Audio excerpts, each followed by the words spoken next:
Right. ఇక detail చూస్తే తెలంగాణలోని పలు ప్రైవేట్ ఆసుపత్రులలో ఆరోగ్యశ్రీ సేవలను నిలిపివేసినట్లుగా ఆరోగ్యశ్రీ నెట్వర్క్ హాస్పిటల్స్ అసోసియేషన్ ప్రకటించింది. ఆరోగ్యశ్రీ కింద అనుసంధానమైన 330 ప్రైవేటు నెట్వర్క్ ఆసుపత్రులకు సంబంధించి పెద్ద మొత్తంలో ప్రభుత్వం నుంచి బకాయిలు చెల్లించాల్సి ఉందని తెలిపింది. ప్రైవేట్ ఆసుపత్రుల్లో ఆరోగ్యశ్రీ సేవలు నిలిపివేయననే వార్తలతో జనాలు ఆందోళన చెందారు.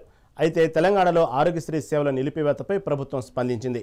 తెలంగాణలోని దాదాపు 87% ప్రైవేటు ఆసుపత్రులు రాజీవ్ ఆరోగ్యశ్రీ పథకం కింద సేవలను కొనసాగిస్తున్నాయని వైద్య ఆరోగ్య శాఖ పేర్కొంది. 13% ఆసుపత్రుల్లోనే ఆరోగ్యశ్రీ సేవలు ఆగాయని తెలిపింది.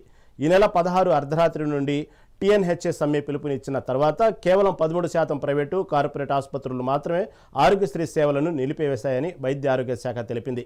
ఈ ఆసుపత్రులు కూడా వైద్య సేవలు తిరిగి కొనసాగించాలని ఆరోగ్యశ్రీ సీఈఓ ఉదయ్ కుమార్ విజ్ఞప్తి చేశారు. రాష్ట్రంలో ఆరోగ్యశ్రీ సేవలు అందిస్తున్న ప్రైవేట్ ఆసుపత్రులలో గత 2 వారాలలో రోజుకు సగటున 844 శస్త్రచికిత్సలు జరుగుతుండగా నిన్న 799 శస్త్రచికిత్సలు నమోదయ్యాయని వెల్లడించారు. రోగులు అసౌకర్యానికి గురి కాకుండా ఉండేలా ప్రభుత్వ ఆసుపత్రులలో ఏర్పాట్లు చేసినట్లు అధికారులు తెలిపారు. రాష్ట్ర వ్యాప్తంగా ఆరోగ్యశ్రీ అనుసంధాన ఆసుపత్రులు 477 వరకు ఉండగా అందులో 415 ఆసుపత్రులలో సేవలు యథావిధిగా కొనసాగుతున్నాయని, కేవలం 62 ఆసుపత్రులలో మాత్రమే సేవలు నిలిచిపోయాయని వైద్య ఆరోగ్య శాఖ తెలిపింది. అయితే టీఎన్హెచ్ఏ అధ్యక్షుడు రాకేష్ మాత్రం ప్రభుత్వ వాదనను తోసిపుచ్చారు. తమ సంఘం కింద ఉన్న 330 ఆసుపత్రులు ఆరోగ్యశ్రీ సేవలను నిలిపివేశాయని పేర్కొన్నారు. ప్రభుత్వం తమకు రావాల్సిన 1400 కోట్ల పెండింగ్ బకాయిలను చెల్లించే వరకు సమ్మె నిరవధికంగా కొనసాగుతుందని అన్నారు. తెలంగాణ వ్యాప్తంగా ఆరోగ్యశ్రీ బంద్ నిలిపివేతపై మరింత సమాచారం మా రిపోర్టర్ హారిక అందిస్తారు.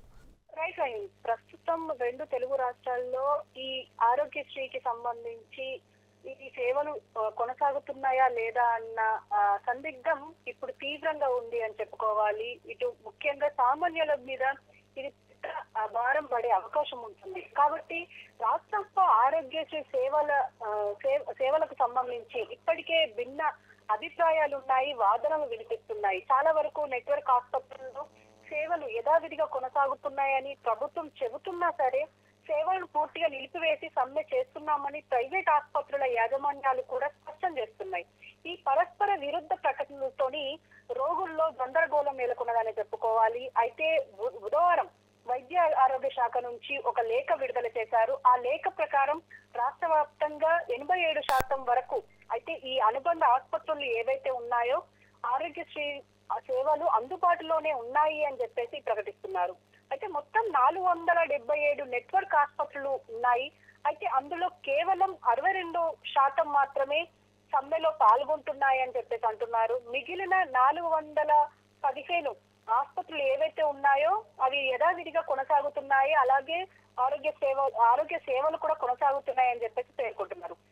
అయితే దీంట్లో 2 వారాలుగా రోజుకు సగటున 844 శస్త్రచికిత్సలు జరుగుతూ ఉంటాయి. అయితే ఒక పక్క బుధవారం కూడా 799 సర్జరీలు అయ్యాయి అని చెప్పేసి ఆరోగ్యశ్రీ సీఈఓ ఉదయ్ కుమార్ కూడా వివరిస్తున్నారు. అయితే ఇందులో ముఖ్యంగా సమ్మె చేస్తున్న ఈ 13% ఆసుపత్రులు కూడా సేవలను తిరిగి ప్రారంభించాలి అని చెప్పేసి ఇప్పటికే విజ్ఞప్తి చేశాము అని చెప్పేసి చెప్తున్నారు. అయితే ప్రభుత్వ వాదన ప్రకారం ప్రైవేట్ నెట్వర్క్ ఆసుపత్రులు ఇప్పుడు అసోసియేషన్ అధ్యక్షుడు కూడా అదే చెప్తున్నారు.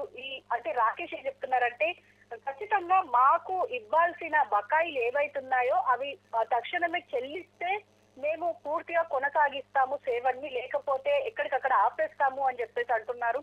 ఇప్పుడు ఈ ప్రైవేట్ కార్పొరేట్ ఆసుపత్రులు ఏవైతే ఉన్నాయో అవి ఖచ్చితంగా ఆరోగ్యశ్రీ సేవల్ని నిలిపివేసే అవకాశం ఉంది. ఇంకా వీలైతే సమ్మెకి కూడా దిగుతాము అని చెప్పేసి అంటున్నారు. ఇంకో పక్క ఇటు చూసినా కూడా అంటే ఇప్పుడు ప్రైవేట్ ఆసుపత్రుల నుంచి ఇటు ఒక పక్క మేము సమ్మె చేస్తాం ఈ రోజు అర్ధరాత్రి తర్వాత అని చెప్పేసి వీళ్ళు అంటుంటే, ఇంకో పక్క ప్రభుత్వం మాత్రం నెలకి అంటే 100 కోట్ల వరకు చెల్లిస్తాము, బకాయిలు చెల్లించి పూర్తి చేసే ప్రయత్నం చేస్తాము అని చెప్పేసి అంటున్నారు. అయితే ఇప్పుడు రేవంత్ రెడ్డి ప్రభుత్వం మీద మాత్రం ఇప్పుడు పెద్ద ఎత్తున విమర్శలు వస్తున్నాయని చెప్పుకోవాలి. ఎందుకంటే ఆరోగ్యశ్రీ అనేది అప్పుడు కాంగ్రెస్ ప్రభుత్వంలో ఉన్నప్పుడే తీసుకొచ్చిన అంటే వైఎస్ రాజశేఖర్ హయాంలో తీసుకొచ్చిన ఈ పథకం.